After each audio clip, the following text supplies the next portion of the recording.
Hey, Mike. What? Who's got next? What's good, y'all? It's your man Hezo, and welcome back to the Blacktop, where I always got an ace, you feel me? So we are back at it with another Hawks recap. Atlanta in Toronto tonight, second game of a back-to-back, both on the road. I appreciate everybody who tuned in to the pregame live stream. We had a lot of great conversation, great topics, just great all around. I love doing those live streams for y'all. I'm gonna try and do a couple, I'm gonna continue them because y'all really seem to like them as well. Atlanta got a huge win tonight, so we got a lot to dive into. Subscribe if you are new. We are on our way to 1,000 subs. We keep getting closer and closer, and it's right around the corner. I'm gonna do a video for that whenever I do hit that 1,000 mark. So support your boy, help me out. I appreciate everybody who has shown me all the love and support up until this point. Leave a like on the video, and let's get right into it. Still no Clint Capella. Bogey was also out. Second night of a back-to-back, both games on the road. We have struggled to win in Toronto over the last 6 games in Toronto. I think all have been L, so I was not really confident too much about this one. But Atlanta started out the game very solid offensively, and for the Raptors, it seemed like they just had a lid just on the rim. They just could not buy a shot offensively. Started out, I think, the game a 1 for 11 from the field. Atlanta jumped out to a quick 18-2 lead, led by Trae and Dejounte. But then the Raptors started to knock down a little bit more shots. Not really got into a rhythm, but just really got some buckets. Went on a quick little run, cut into the lead. Both benches came in. Malachi Flynn was making an impact early on in the game. AJ Griffin played solid minutes. He had a great game overall. I really like what I'm seeing from Jalen Johnson. He just looks so much more comfortable out there. He was huge off the bench tonight as well. He didn't put up eye-popping numbers, but you could definitely see the impact that Jalen Johnson was making overall for this Hawks team. Trae and Dejounte really carried this team in the first half and really just overall for the entire game. But the one thing that I was impressed with the most the entire first half and really just the entire game was that Atlanta was finishing their defensive possessions by grabbing the rebound.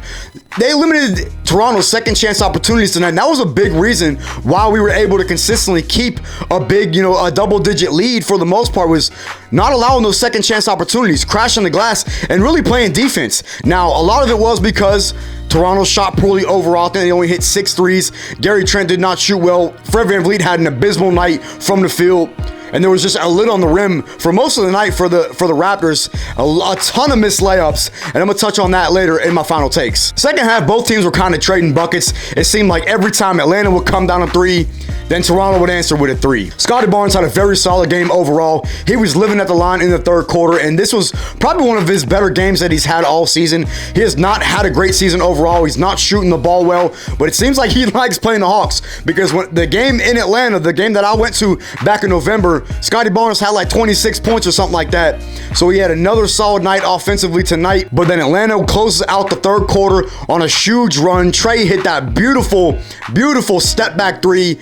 Damn near, I think it was at the buzzer at the end of the third quarter to put us up 17 going into the fourth quarter. And even though we was up 17, I still was not comfortable, man, because Atlanta has just not done a great job of closing out games, especially late in the game. They just consistently have let teams back into the game, and we really almost saw that in the fourth quarter. Seemed like every time Atlanta would go up 15, 16, 17 points, Toronto would answer. They would cut it back down to 8 to 10, and they were just kind of hanging around. And credit to Toronto because they did not give up. They kept fighting. Pascal Siakam did not have a great game. He did end up fouling out at the end of the game. But I'll tell you what, Chris Boucher was so big in the fourth quarter for the Raptors. He really kept the Raptors in the game the entire fourth quarter. He was knocking down threes. He was playing defense.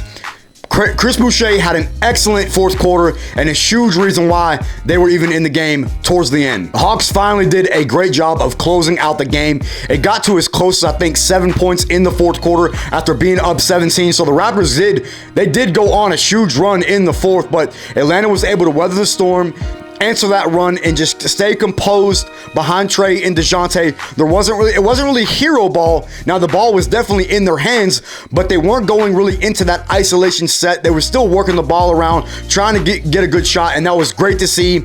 Not really turning the ball over. There was a couple kind of sloppy plays in the fourth quarter, late in the fourth quarter, but we were able to withstand it and close out this game and get a huge win in the back-to-back. So I want to get in my final takeaways. Number one was the defense and the rebounding. Again, I alluded to it earlier. The rebounding was great tonight. Again, limiting them second chance opportunities.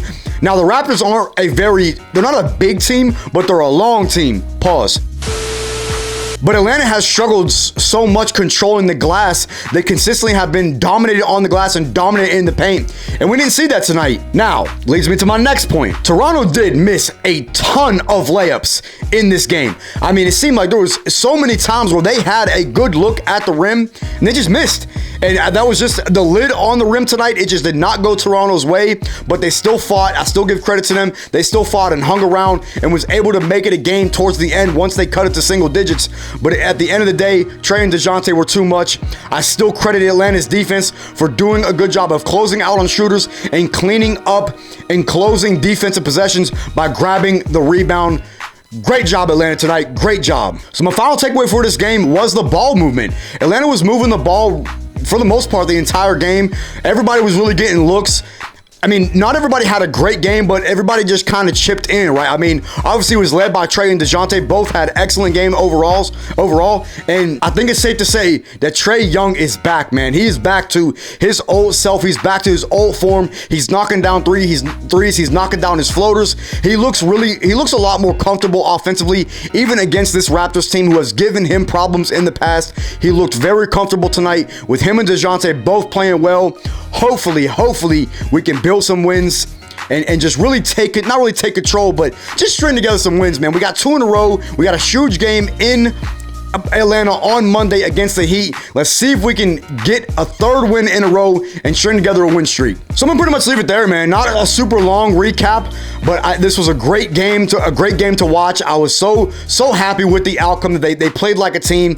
They played just an overall great game. Obviously, Toronto made their runs, but Atlanta also made their runs. So just a great overall game to get 2 back-to-back wins on the road. Again, we got a huge game coming up on Martin Luther King Day.